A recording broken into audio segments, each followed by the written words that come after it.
In this video, we'll dive into the intriguing story of Britain's economic journey and uncover the truth behind its apparent prosperity. The GDP per capita stands at $46,400, suggesting wealth, but as we'll soon discover, things aren't always as they seem. Britain's economic history is a captivating narrative that spans centuries. From its modest Arabian beginnings to the nation rose to the dazzling heights of the Industrial Revolution, marked by innovation and transformation that shaped eras of growth and global performance. The country boasts elite universities and pioneering companies that keep it at the forefront of technological advancement.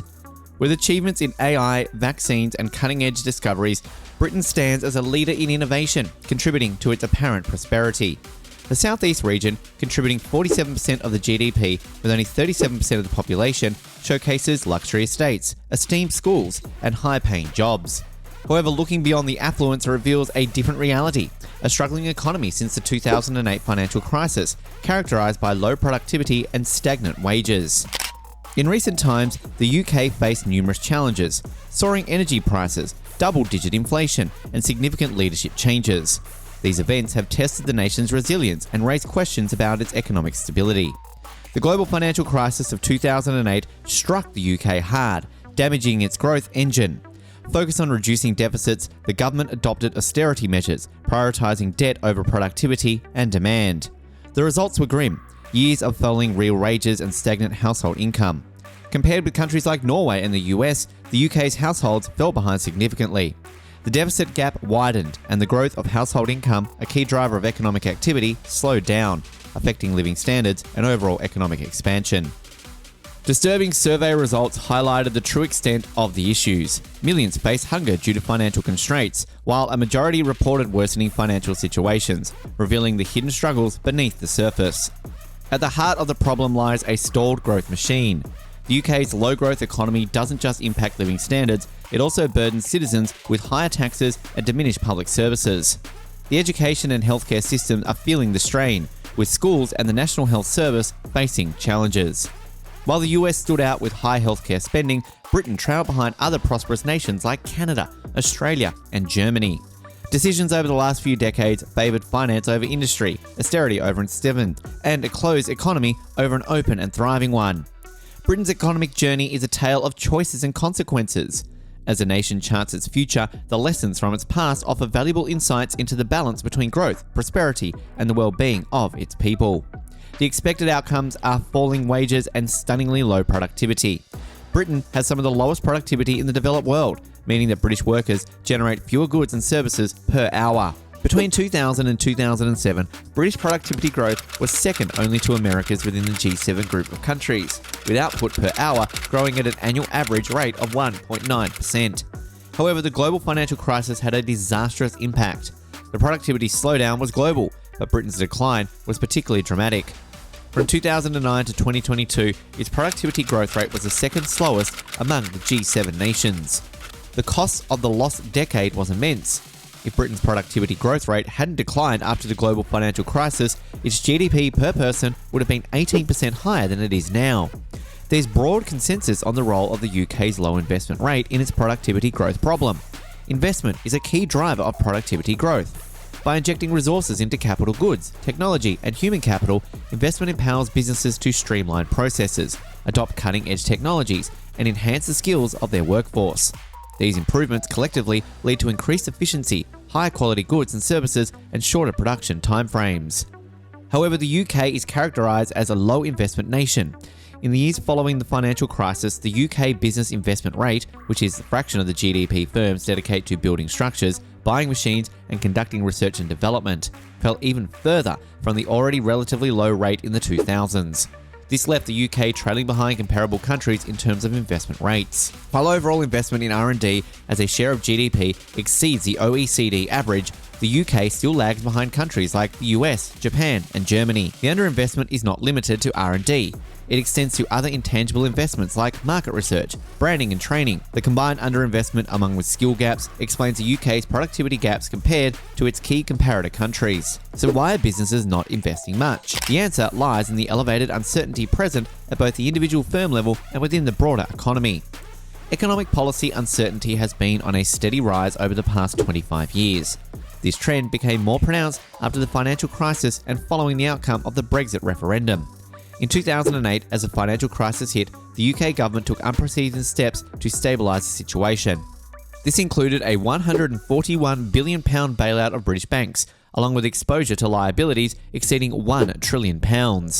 Simultaneously, a £31 billion stimulus effort was launched, extending unemployment benefits and increasing capital spending to kickstart economic recovery. These actions resulted in years of budget deficits and significant debt accumulation, eventually reaching around 70% of GDP. In 2010, a Conservative-led government initiated austerity measures to eliminate budget deficits.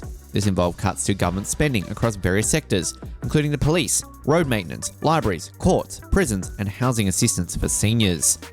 The primary goal of austerity was to reduce the UK's deficit, instill confidence in the markets, and subsequently promote economic growth. However, while austerity measures had some impact on deficit reduction, their effect on economic growth has been limited. The United Nations observed that the Conservative government's efforts to curtail state spending were causing high levels of poverty and unnecessary suffering in one of the world's wealthiest nations. Since 2010, the Conservative government has announced cuts of over £30 billion, nearly $40 billion to welfare payments, housing subsidies, and social services. These measures have had far-reaching effects on various aspects of society, demonstrating the complex trade-offs associated with such economic policies. But the British leadership is seemingly entrenched in a state of denial about the profound impact of its policies. Driven by expensive public school cuts, poverty has surged in the country, particularly child poverty. Prior to the budget constraints, both Conservative and Labour-led governments had made headway in reducing childhood poverty. The number of children in relative poverty decreased by around 34%, dropping from 1998 to 2012. Unfortunately, this trend reversed after 2012, coinciding with the passage of the Welfare Reform Act, a keystone of austerity. Since then, approximately 600,000 children have fallen back into relative poverty. Presently, a staggering 4.2 million children, or 1 in 3, live in poverty in the UK, a notable figure for a nation deemed wealthy. Brexit, a decision that undeniably inflicted direct economic harm, is another facet of the situation.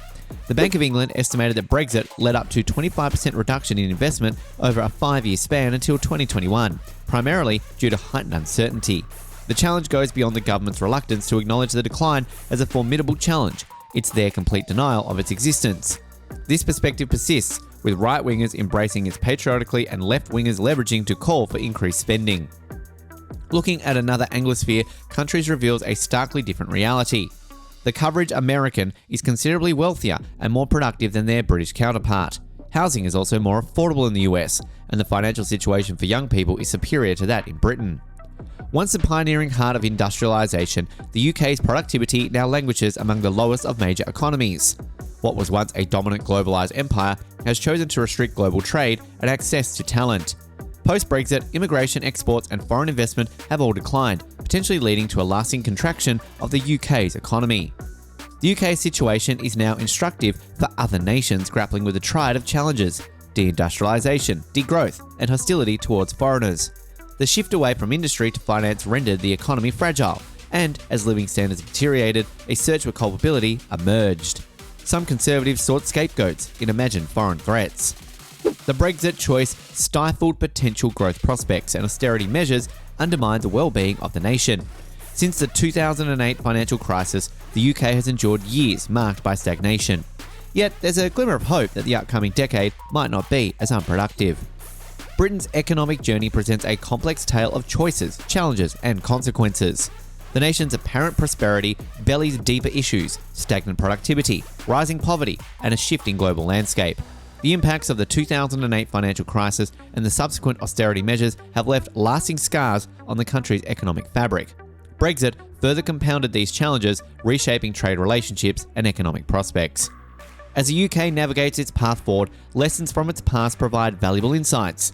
Acknowledging the true state of affairs, addressing underlying causes, and fostering innovation and investment could lay the foundation for a more sustainable and inclusive economic future.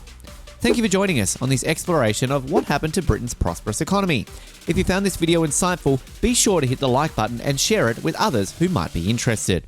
We encourage you to subscribe to our channel for more thought-provoking content on a variety of topics. Don't forget to leave your thoughts and comments below.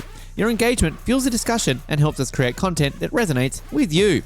Until next time, stay curious and stay informed.